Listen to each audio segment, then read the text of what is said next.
प्रमुख मिट्टी से जुड़े हुए तथ्य। आज के वीडियो में हम आपसे बात करने जा रहे हैं मिट्टी से जुड़े हुए तथ्य के बारे में। जैसा कि आप जानते हैं, हमारा भारत देश कृषि प्रधान देश है और यहाँ पर मिट्टी बहुत ही ज्यादा उपजाऊ है।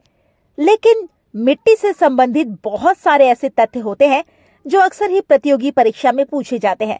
तो इसीलिए अगर आप प्रतियोगी परीक्षा की तैयारी कर रहे हैं तो इस वीडियो को बिल्कुल भी अनदेखा ना करें। आइए इस वीडियो को बिना समय गवाए शुरू करते हैं। भारत में मिट्टी के प्रकार। भारतीय कृषि अनुसंधान परिषद ने मिट्टी को 8 भाग में विभाजित किया है। मिट्टी के बारे में प्रमुख जानकारी निम्नलिखित है। जलोढ़, दोमट, कछारी मिट्टी। भारत में मृदा का सबसे बड़ा वर्ग यही है। ये नदियों द्वारा बहाकर लाई गई मृदा होती है। ये 2 प्रकार की होती है, बांगर व खादर। गंगा के मैदान की पुरानी जलोढ़ मिट्टी को बांगर तथा नई जलोढ़ मिट्टी को खादर कहते हैं। बांगर मिट्टी की पहुंच बाढ़ के जल से परे कुछ ऊंचाई पर होती है। इसमें पोटाश की बहुलता परंतु नाइट्रोजन, फास्फोरस व ह्यूमस की कमी होती है। यह मृदा भारत के 40% क्षेत्रफल पर लगभग 15 लाख वर्ग किलोमीटर में विस्तृत है। यह मिट्टी उर्वरता की दृष्टि से काफी अच्छी मानी जाती है। इसमें गेहूं, धान, मक्का, तिलहन, दलहन, आलू इत्यादि की फसल होती है। काली मिट्टी। काली मिट्टी लावा और ज्वालामुखी चट्टानों से बनी होती है और इसे रेगूर भी कहा जाता है, जो तेलुगु शब्द रेगुडा से लिया गया है। काली मिट्टी में उगाई जाने वाली प्रमुख फसल कपास है। यह मिट्टी मैग्नीशियम, चूना, लौह तत्व तथा कार्बनिक पदार्थों से समृद्ध है, जो कपास की फसल उगाने के लिए पर्याप्त है। काली मिट्टी ज्यादातर गुजरात, महाराष्ट्र और मध्य प्रदेश में पाई जाती है। ये भारत के दक्षिणी भाग में आंध्र प्रदेश, कर्नाटक और तमिलनाडु में भी पाई जाती है। काली मिट्टी में बहुत अधिक नमी होती है और इसकी जल धारण क्षमता अधिक होती है। काली मिट्टी में कपास, गेहूं, बाजरा और तंबाकू जैसी फसलें उगाई जा सकती है। अंतर्राष्ट्रीय स्तर पर काली मिट्टी को चेरनोजम कहा गया है। अब बात करते हैं लाल मिट्टी की। इसका लाल रंग आयरन ऑक्साइड की उपस्थिति के कारण होता है, परंतु जलयोजित रूप में ये पीली दिखाई पड़ती है।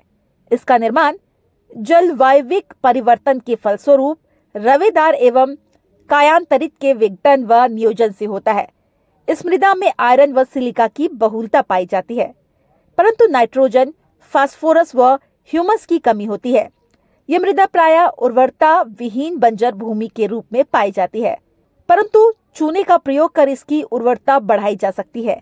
इस मृदा में गेहूं, दाल, कपास व मोटे अनाजों की खेती की जाती है। पीट मिट्टी।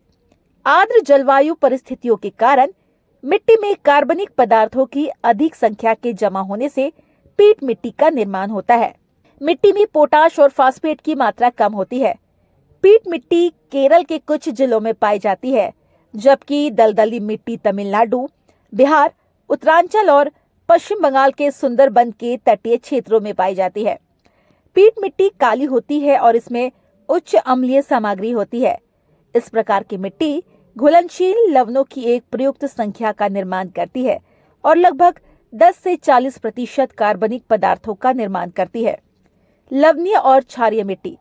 इस प्रकार की मिट्टी में सोडियम, पोटेशियम और मैग्नीशियम की उच्च मात्रा होती है और यह अत्यधिक उपजाऊ होती है। शुष्क जलवायु और खराब जल निकासी के कारण इस प्रकार की मिट्टी में नमक की मात्रा अधिक होती है। मिट्टी कैल्शियम और नाइट्रोजन की कमी वाली है और मिट्टी शुष्क और अर्ध शुष्क क्षेत्रों में पाई जाती है।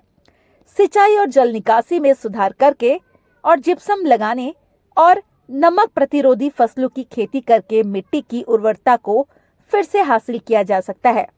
इस प्रकार की मिट्टी मुख्य रूप से पंजाब, उत्तर प्रदेश, बिहार, राजस्थान, हरियाणा और महाराष्ट्र में पाई जाती है। दलहनी फसल उगाने के लिए मिट्टी उपयुक्त होती है। लेटेराइट मिट्टी। लेटेराइट शब्द लेटर शब्द से लिया गया है, जिसका अर्थ है ईंट। इस प्रकार की मिट्टी भारी वर्षा वाले क्षेत्रों में पाई जाती है। इस प्रकार की मिट्टी चट्टानों की भारी अवसादन द्वारा पाई जाती है और इसमें आयरन ऑक्साइड होता है, जो उन्हें गुलाबी रंग देता है। लेटेराइट मिट्टी में नाइट्रोजन की मात्रा अधिक होती है और ये अम्लीय होती है। यह आमतौर पर पश्चिमी और पूर्वी घाट, विंध्य, मालवा पठार और सतपुड़ा के कई हिस्सों में पाया जाता है। लेटेराइट मिट्टी रबर, नारियल, कॉफी, काजू, चीनी, रागी और चावल उगाने के लिए पर्याप्त है। पर्वतीय मिट्टी, ये वन विकास से कार्बनिक पदार्थों के संचय और अवसादन के कारण बनती है। इस प्रकार की मिट्टी ह्यूमस से भरपूर होती है। ये हिमालयी क्षेत्रों, सिक्किम, अरुणाचल प्रदेश, प्रायद्वीपीय भारत, पूर्वी घाट और असम में पाए जाते हैं। पहाड़ी मिट्टी की बनावट रेतीली होती है।